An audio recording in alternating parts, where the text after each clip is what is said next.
refugees cross the border into Pakistan, high up in the Hindu Kush, after traveling for hundreds of miles.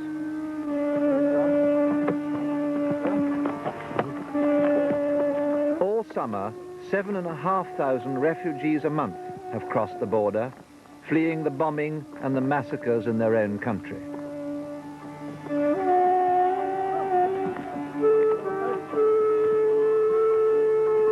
In 7 years, the long exodus has drained Afghanistan of 5 million people, 1/3 of the pre-war population.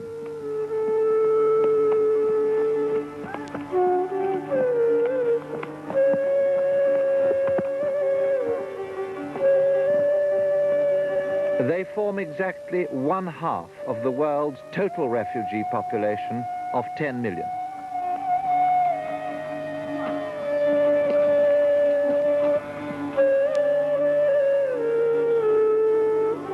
This is where they finish up. There are nearly 300 refugee camps like this in Pakistan alone, more in Iran.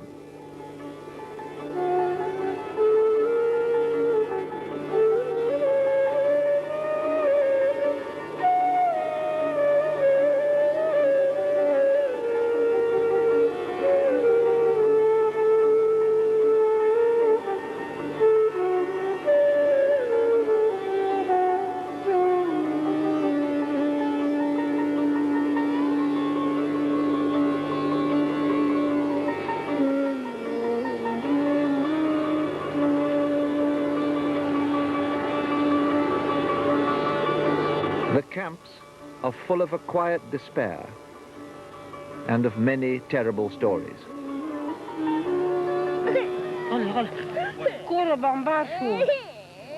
They were bombing our house. My daughter-in-law was killed by bombing. Our house was destroyed. My son went mad. I brought him here to the doctor. Now it's about 5 days since he disappeared. Yes, he disappeared here. He went mad because of the bombs. My house was destroyed by bombs. They shot my father with 3 bullets. In his chest, his shoulder, and the back of his neck. He fell down dead. My brother and his friend the commander got very angry and fought with them. My brother jumped and grabbed one of their weapons. At this point, more Russians came and my brother's fingers were cut off by a bayonet. They were cut off by their bayonet, so of course, he was helpless. After all his fingers had been cut off,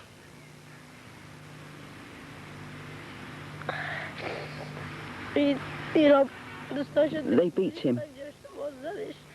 They shot him in one ear, and the bullet came out the other. There were airplanes, there were tanks. They burned our food, they burned our crops. They took away our men. Most of them were killed. We had to come here. We had no choice. What do we want from this land? Now we are thirsty and hungry and wanderers. 2 children are with a relative because my brother-in-law wouldn't keep them. He gives me money for only these 2, and in return, I bake him bread and work for him. The agony of the Afghan people began on Christmas Eve, 1979, when the Russians invaded their country. 85,000 troops backed by tanks and jets. They came in to save the communist government, which had been in power for only 18 months and was on the point of being overthrown by nationalist guerrillas known as Mujahideen. Today the Russians have at least 110,000 troops in Afghanistan, with more just over the border. The anti-communist rebellion has turned into a war of national liberation. Afghanistan lies at the crossroads of Asia, surrounded by the Soviet Union to the north, China to the east, Iran to the west, and Pakistan to the south. We crossed the Pakistani border near Chitral and trekked for nearly 4 weeks across the Hindu Kush to Farkhar, only 55 miles from the Russian border.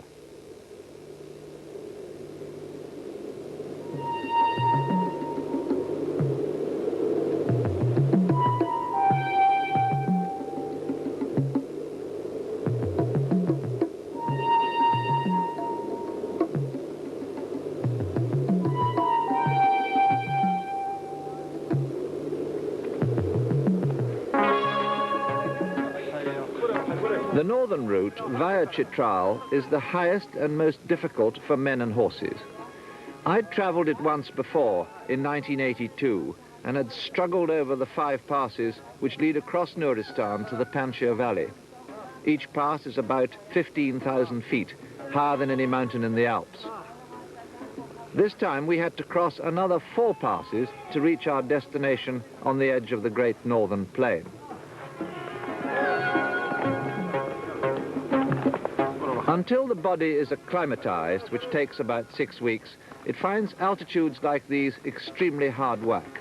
A horse's tail makes a very welcome pull-up.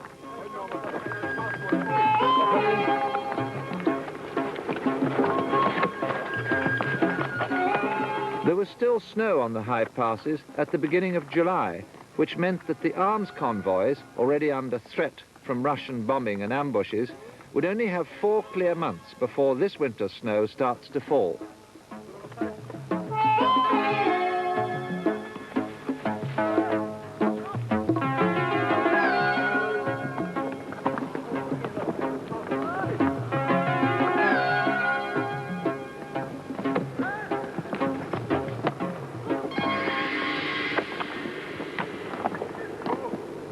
Despite its difficulty, the northern route is crucial for the supply of the Mujahideen in the provinces that stretch right up to the Russian border.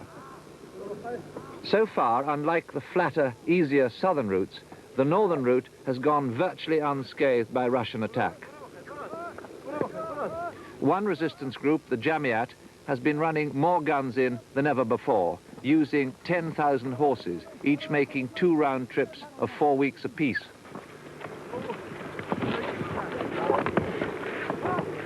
This convoy is carrying a new weapon for the Mujahideen in the north, a Chinese BM-12 rocket launcher. Last June, the United States Congress voted $500 million for arms for the Mujahideen, including Stingers. It takes 2 weeks for a convoy to cross the mountains from Pakistan to the Panjshir Valley, much fought over in the past 7 years, but today presenting a strange contrast. Russian and Afghan troops occupy 6 bases at the bottom of the valley, but here in the upper half, in Parian, there's little sign of the war, and the Mujahideen and their families are able to lead a life of precarious normality. But food is scarce, and there's talk of famine in the north.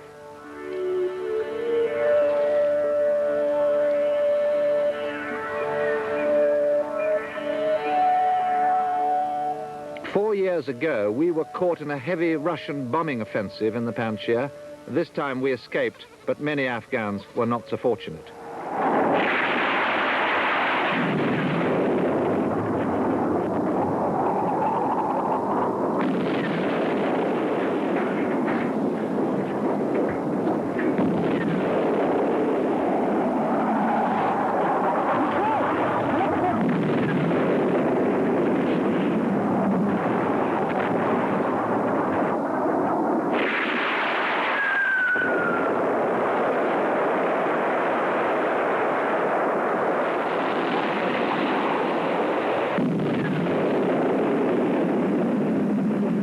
The jets strike at will, leaving a trail of death and destruction behind them. We met 2 men, Manan and Ibrahim, whose village had just been hit.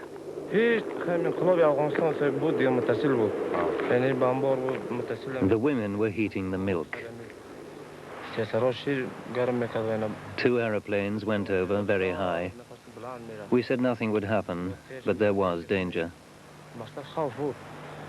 They went away, but 2 black aeroplanes, all of a sudden, dived and dropped their bombs. There was a lot of smoke. It was as dark as night, and we couldn't see one another. I was hit and fell down. I couldn't see anyone. It was like night time, and everyone was worried about his own safety. They bombed for quite a long time. They bombed and bombed. I thought my leg had been blown off, but it wasn't. although I was bleeding a lot. I tried to move, I couldn't, then I fainted. I thought no one would rescue me, but later a child came and told me his father had been killed, a 7-year-old brother, and his mother had also been killed.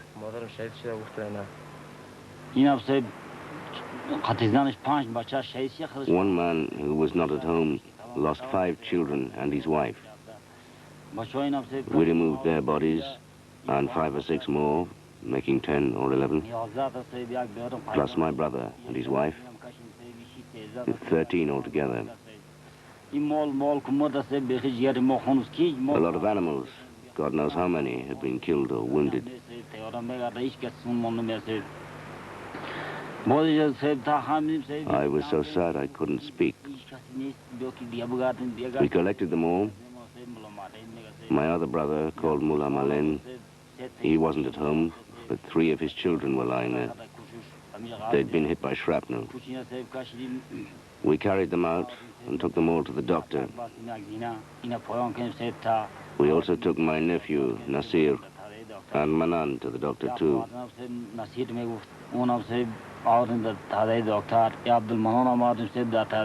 While I was searching around, I saw that my sister-in-law had also been killed.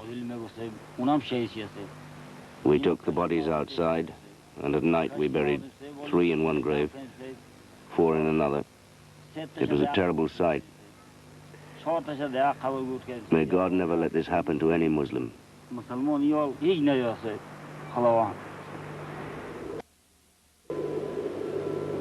Allahu Akbar, Allahu Akbar, Allahu Akbar, Allahu Akbar. Ashhadu an la ilaha illa Allah. Hayya ala as-salah.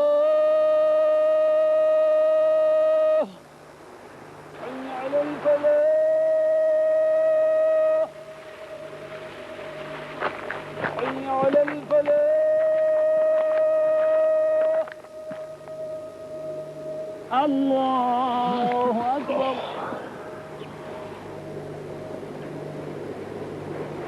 Allahu Akbar. Ahmad Shah Masood, perhaps the most gifted guerrilla leader in the whole of Afghanistan. The only Afghan leader, someone said, who can think strategically. Alhamdulillah. As for almost every Afghan, Islam is the bedrock of his personal and public life, and of his resistance both to the communist government in Kabul and the Russian occupation.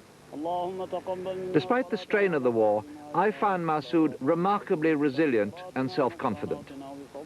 A former engineering student, now 33, he's one of the few Afghans who have the caliber to become a national leader. His name is already a legend in the north and far beyond.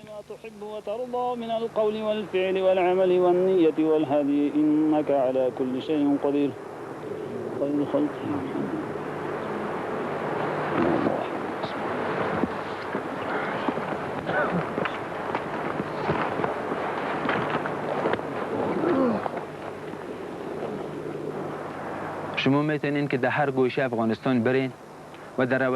every corner of Afghanistan you visit, you will see thousands of villages which have been destroyed by the Russians. Every day you will see villages under attack by Russian planes, missiles and long-range guns. Every day you will see the destruction of crops, livestock, and the massacre of civilians. But as far as we can see, there's not as much pressure on the Mujahideen as there is on the civilian population. Soviet strategy seems to be to drive the population into the cities where they are under close control, or to empty the country of its inhabitants and force them to seek asylum abroad. In my opinion, the Russians have started waging war against the civilian population, and not just against the Mujahideen.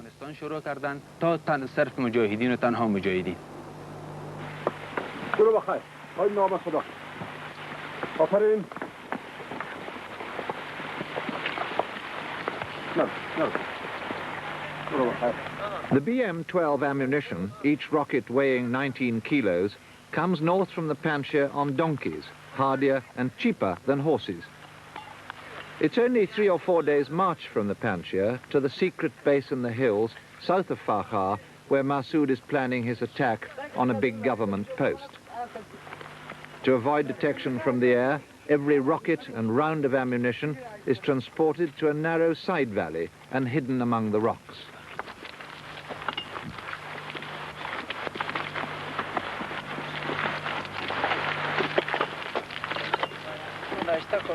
It dribbled in over a period of several days, nearly all of it Chinese-made. Ammunition for the Dashika heavy machine guns and rounds for the 75mm recoilless rifles.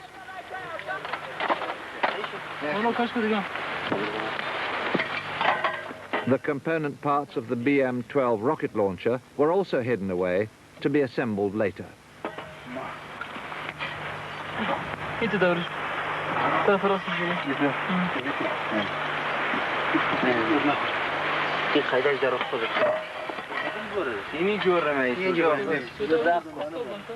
Last month, with maximum publicity, the Soviet Union withdrew 6 regiments of troops, about 8,000 men, from Afghanistan.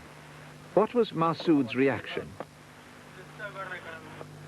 The withdrawal of 6 regiments of Russian troops from Afghanistan doesn't have any significance from a military point of view.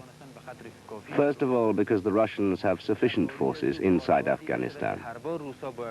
Apart from that, and we've seen it many, many times, whenever they have been faced with stiffer resistance, they've brought in overnight, either by Antonov transports or helicopters, thousands of commandos from across the border to fight in Afghanistan. In my opinion, this is just a political maneuver for propaganda purposes, intended to mislead world opinion. The BM-12 was a new weapon to Masood's Mujahideen. He obviously didn't know much about it either. So as soon as it arrived, he gave orders for it to be assembled and test-fired. He himself was briefed by a former Afghan army officer who had deserted to join him.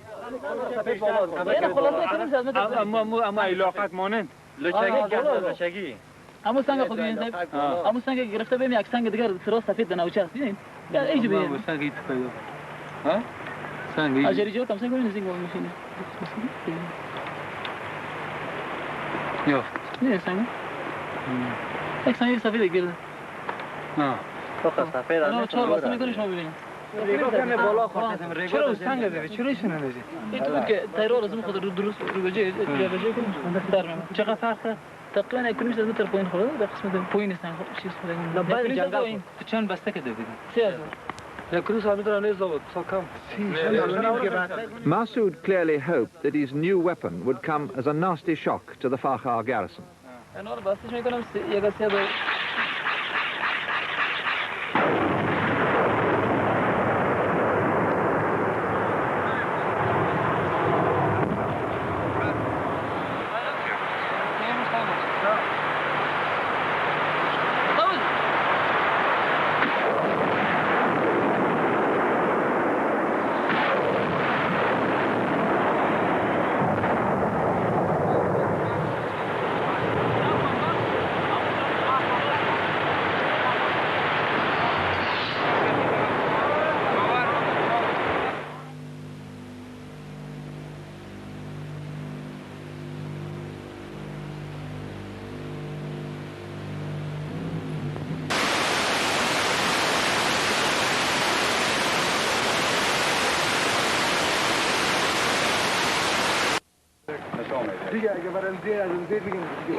Another convoy, this time bringing lapis lazuli from the northern province of Badakhshan via the Panjshir to Pakistan, where it's sold on the international market.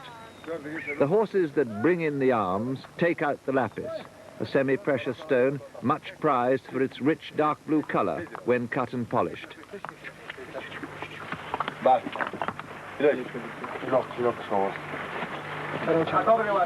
Each horse carrying a load of 70 kilos is unloaded at Chamar, at the head of the Panjshir Valley, where Masood's local commander inspects the shipment and levies a tax of 5 to 10%, depending on whether the merchant is a local or an outsider.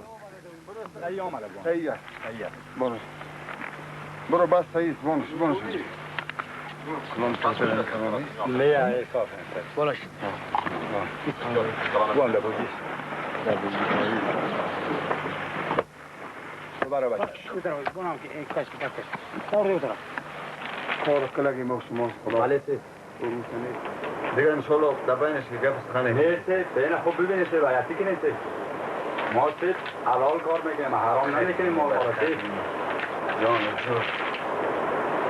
شاوز راست سید ما غلط در دنیا نمیگفتید سیر چند سیره؟ سیر 50,000 چند سیره؟ 50 سیر 50 سیر سیر 50 دالر گفتید؟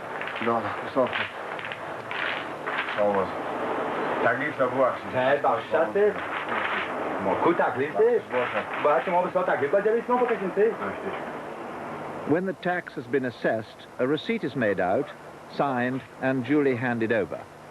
The commander at Chamar estimated that the lapis tax brings in about £75,000 a year. Masood also gets revenue from the sale of Afghan emeralds, which are mined exclusively in the Panjshir Valley. Last year, the emerald tax was worth £150,000. In addition, he raises money by taxing at 5% of their income all Panjshiris, including those who live in Kabul, even people who work for the government. The system is now being extended to other parts of the north.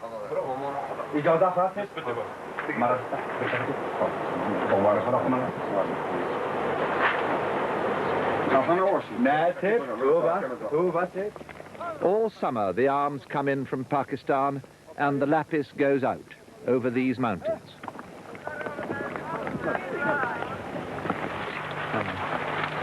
Masood is constantly besieged by people who want to see him, seeking favors of one kind or another. In this case, the old man asked for Masood's protection for his village, which was being terrorized, he said, by some hooligans.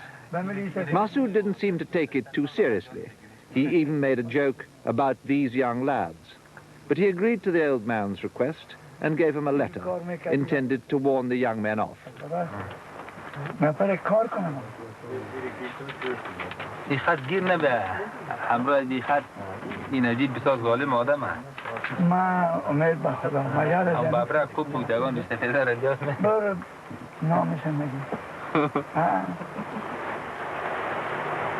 Masood writes and receives dozens of letters a week.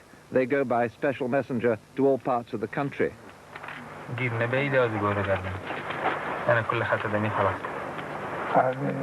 He has a first-class intelligence network which goes right to the top of the Afghan army, and he usually has advance warning of any Russian attack. One of his senior commanders, Gadar, raised the question of taxing local traders. He suggested two prices, one for regular traders, another for people who only pass through once. Masood agreed, but said Gadar should settle a price with the traders themselves, a fair price.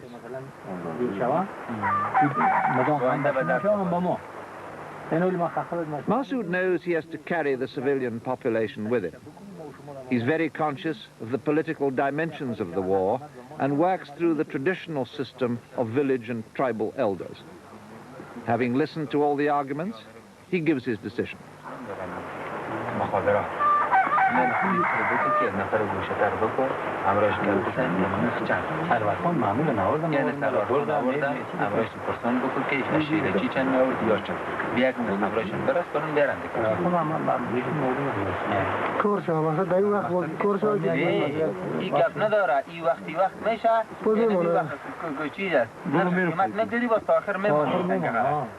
Then another commander from the Shamali region near Kabul had a complaint against Masood himself. اصل مطلب یعنی اینمی وقتی که در این حالتی که ما به بقلب که زیر تیغ رسیده بودیم این پایگاه‌سازی دیگه خوب شد پیدا شد. اما چطور کنه که بالوقت برمان این اصلا وقتی که ما اول خواسته بریم جنگ اصلی طرف شروع کنیم این آدم هاش میگه شاید از طرف و کماندای طرف کوهستان هم با کمیتی که داره باید داخل شود. از خرد نفری که در انقلاب اشتراک میکنه تا کلانترین این گوار کلش بفرد. ما و شما مردم دیگه وری سیاست بازی و کتکان بازی نداریم. کل ما بفهمیم که آید ما از کجاست، مصرف ما از کجاست، کی خیانت میکنه به مصرف، کی صداقت. یک مسئله دو مسئله شد. همین پلان کار که مثلا موجود هستیم یک اوچ برابر بخیر کم که یک فاصله تجور شد. 4 years ago, when he was under heavy Russian pressure, Masood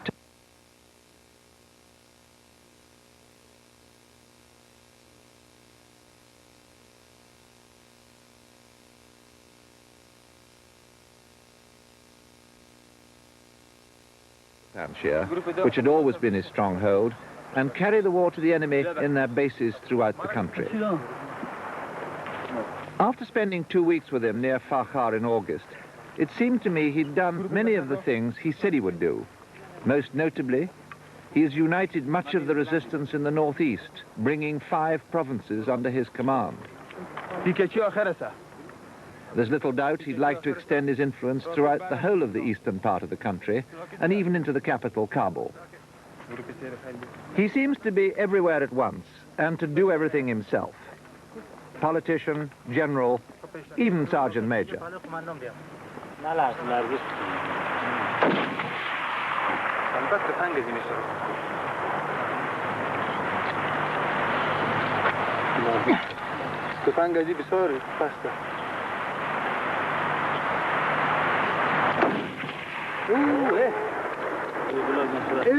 هیچ گیره که در سر دیخی سفر بیاری پورا 2 متر زیر مسنگمه گرسته بود 2 متر زیر سنگ بده میشه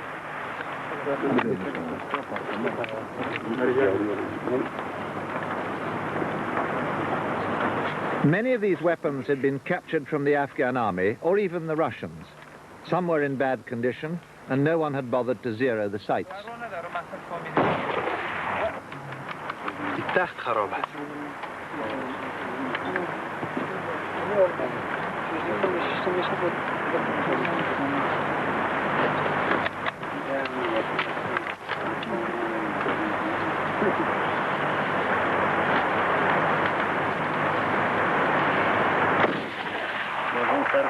چقدر سرکست؟ 1 متر زیادتر است. از اون مرمی زیاد سرکست. اون مرمی دخمت 2 متر زیر گرفته بود. بینانه. اینطور است که خود نوک جواد اینطور. خود نوک جواد هم کج است. این چپک است؟ برو. بهتره. بهتر. چند سال برمی‌دید؟ بس بس.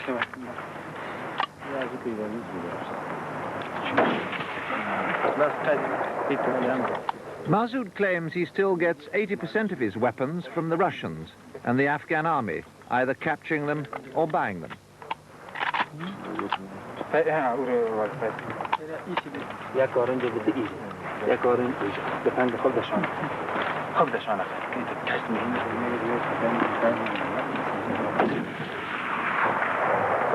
توده آخر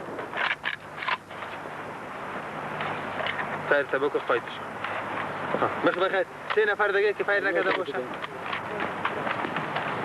کی فایر نکرده 9 groups had been assembled from all over the northeast for the attack on the government post, and those that needed it given at least basic training.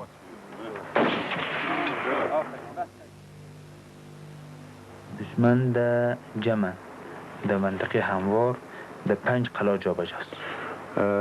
The enemy is situated or is resided in 5 security mountain posts. دیگه عملیات ما و شما انشاءالله همزمان سر ایجا و همزمان سر از صورت میگیره. The operation will be coordinated on first these 2 security posts and the base. دشمن در حدود 300 نفر است. Enemy is about 300 people. یک توپ 76 داره. 175 millimeter gun he has. 2000 دشکه داره. 2 dashakas. و 3 میلاوان 4 میلاوان داره. And 3 mortars, 3 or 4 mortars. به یک سال امسال 65 مکمل است نقطه نظر مهمات و مواد غذایی اکمال است. They have got ammunition and food because it's difficult for them to supply it. Yeah, so it could be quite a tough nut to crack. اگر بچه خیلی ورزیده ما باشه هیچ مشکلی نیست. If we have got experienced Mujahideen and we have got trained Mujahideen, it's easy to capture it. But as he said, there are new Mujahideen who are on the process of training, to be trained. Then it will be a little bit difficult. Yeah. چرا تا بالا جنگ ندیدن؟ Because they have not seen yet any fighting. و این موضوع هم که قلعه مستحکم است. These forts are also strong. زمینی داره. They have got underground also. Yeah. با اونم پناه به خدا ببینیم دیگه. Just we the help of God and. ما امیدوار هستیم که میتونیم بگیریمش در 2.5 ساعت. Commander says that we hope that and that we will capture it in 2 or 2.5 hours.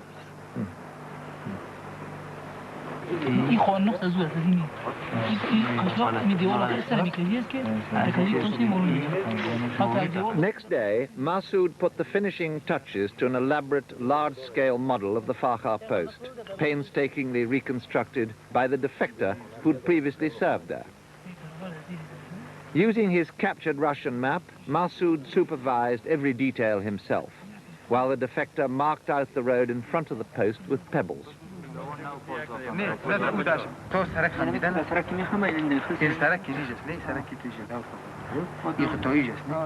Then he briefed his commanders on his operational plan.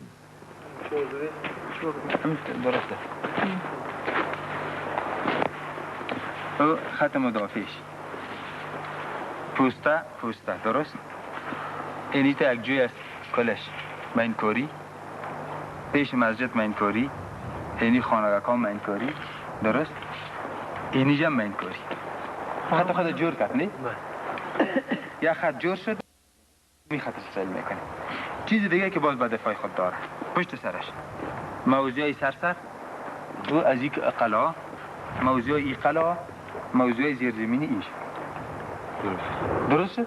خب دیگه داره گروه باز 2 تقسیم میشه چند تقسیم؟ 2 تقسیم یک تقسیم مربوط به ایشه یک تقسیم مربوط به ایشه این پلان بعد درسته؟ یه ماموجه میباشه سید کجا؟ میگه یا میره شلاشا میره این میره خب شیخ خدمه گوش کن از فرخار حرکت کردیم 2 تقسیم شده. 2 تقسیم شده. یک تقسیم اینجا. آمد اینجا. یک تقسیم اینجا. درست. این 2 تقسیم میشه. 2 تقسیم شد. یک تقسیم مطلق خفیفه.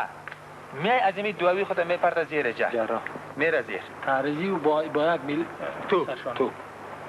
این گروه میاد اینجا. گدایی دار.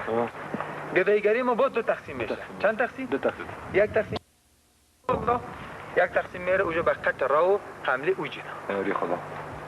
فهمیده شد؟ خب ما حمله از چند جناس؟ از 3 جناس. یک جناس؟ 2 جناس؟ 3 جناس. همین داشته ما. او در بغل اون پوستا ماتش کرده میتونه. در باغ او این سایره. همینجا رو میزنه. بیخی گرد دلشش. 500 تا 700 دیگه. After calling for comment and criticism, he accepted some and rejected some. Masood made sure every commander knew exactly what he was supposed to do. The commanders in turn briefed their own men. Masood likes always to get a consensus, but he has the last word, and when he decides, no one argues. The plan for the capture of the Farkhar post was now final.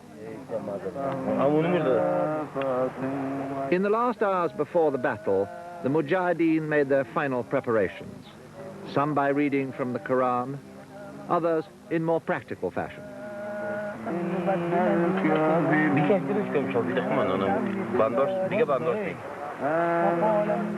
Sophie Miraj, on the left, was one of Masood's oldest comrades in arms. He wanted to take part in the assault. Masood said no and ordered him to stay well back with a sniper's rifle.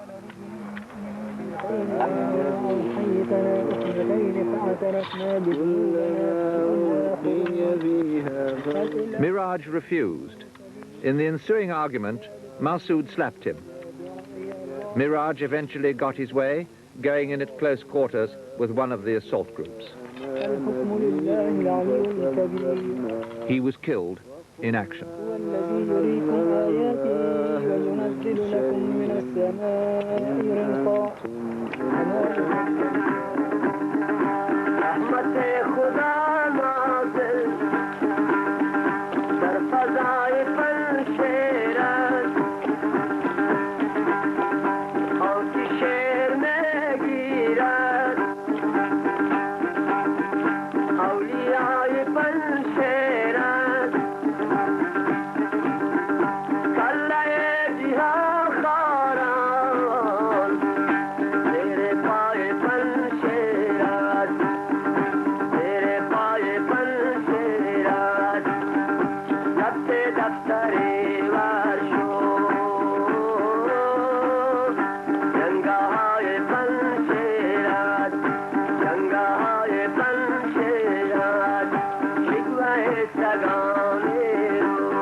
By dusk on Sunday, August the 17th, Masood's force of about 250 Mujahideen were in position under the guns of the Farkhar post.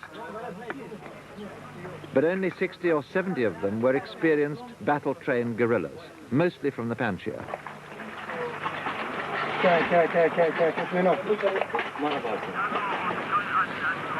Masood took up position on a nearby hilltop from where he could direct the battle.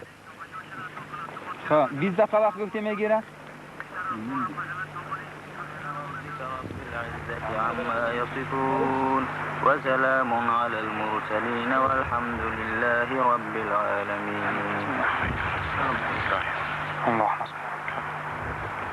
At 5:30 p.m., after short prayer to Allah, he gave the order to fire.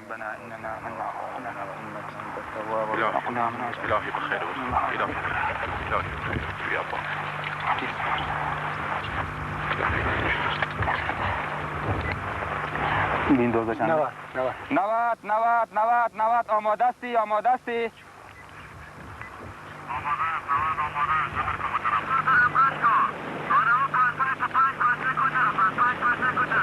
با توکل به خداوند الله اکبر گفته خیر شروع کن بسم الله الرحمن الرحیم شروع بخیر الله اکبر الله اکبر الله اکبر یک نعره تکبیر الله اکبر الله اکبر الله اکبر.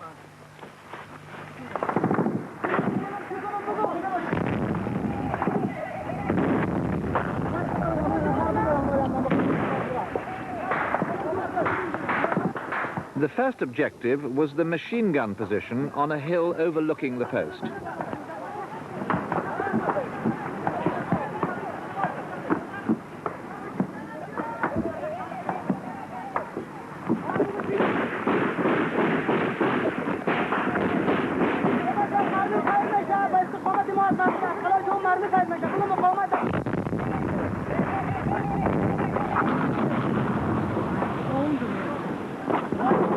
That was quickly taken, and the attack then switched to the forts below.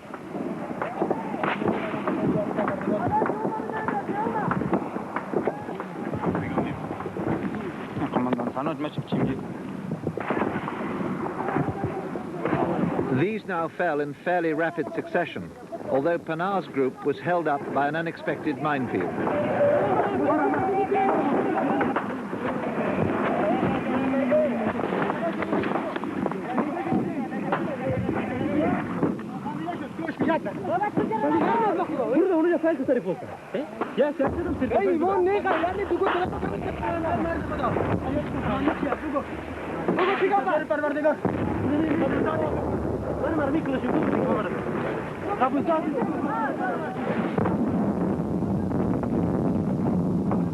One fort, defended by HUD, the secret police, was still holding out.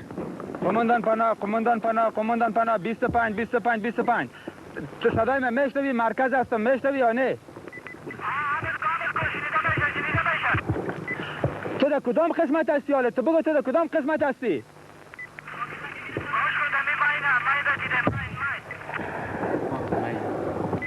دپا گوش کو، تو پشت ماین نگرد، تو خم این به سرک رفته میتونی، تو خم این به سرک رفته میتونی. دو پوسته بالا اشغال شده، ام خانه اپراتیفی زیر دو پوسته، او زیر پیر است. تو حتی به سرک رفته میتونی، عجله کو. Panar's men were still being pinned down by a machine gun post on another hilltop.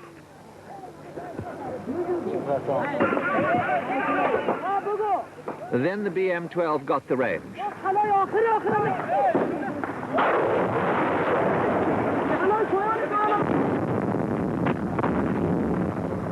The battle seemed nearly over.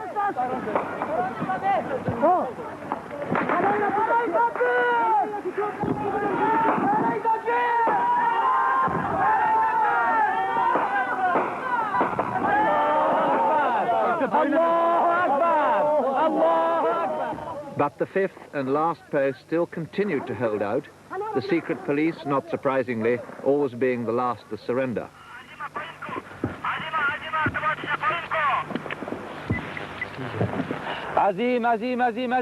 Late at night, Masood called off the attack.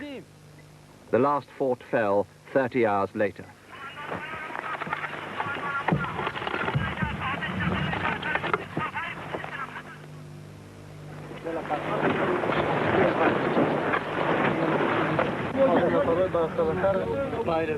Three Mujahideen were killed in the first attack, among them Masood's friend Sophie Miraj. They were buried on a hilltop near Farkhar, and the whole village turned out to mourn.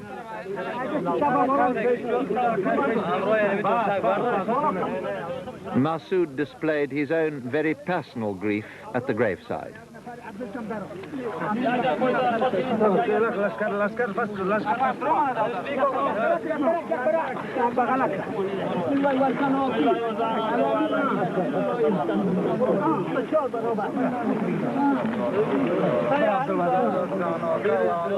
The burial had an almost biblical simplicity about it. Several large flat stones were used to close the mouth of the tomb.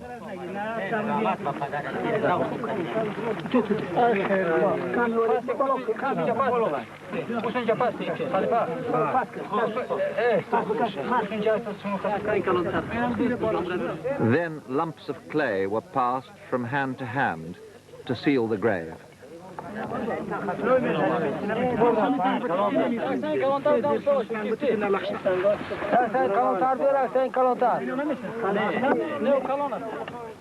Masood himself took one of the spades to do his friend Sophie a final honor.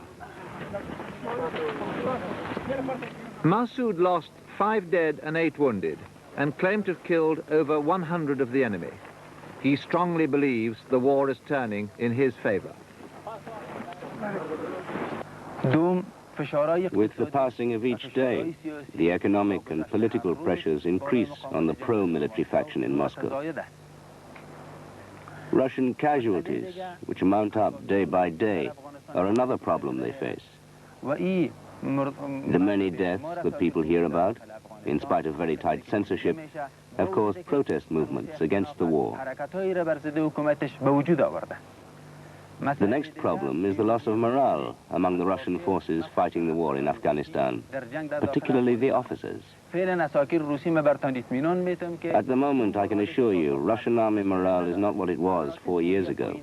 It has gone down considerably. Apart from that, we see that the Russian puppets in Afghanistan, the Parchamis and the Khalqis, are constantly in conflict with each other, and the Russians haven't been able to find a solution. Even among the Parchamis, there's trouble between the various factions. Masood's men captured more than 200 of the Farkhar garrison, many of them boys, the youngest was 9, who when asked said, perhaps naturally, they wanted to join the Mujahideen. They also said they'd been press-ganged into the army from local villages. Morale in the Afghan army is widely known to be low.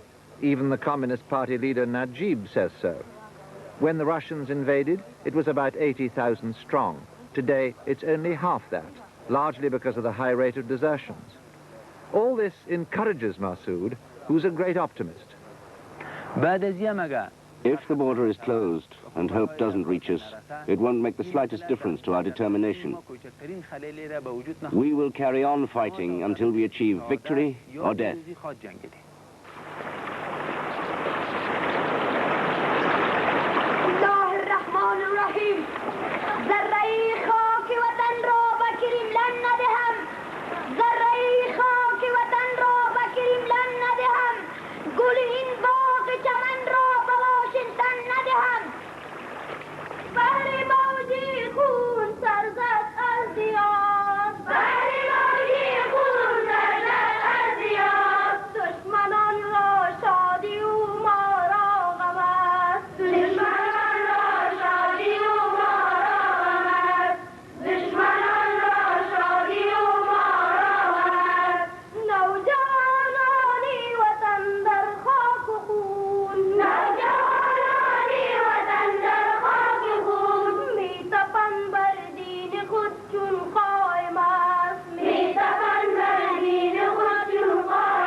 The Mujahideen went back to the mountains.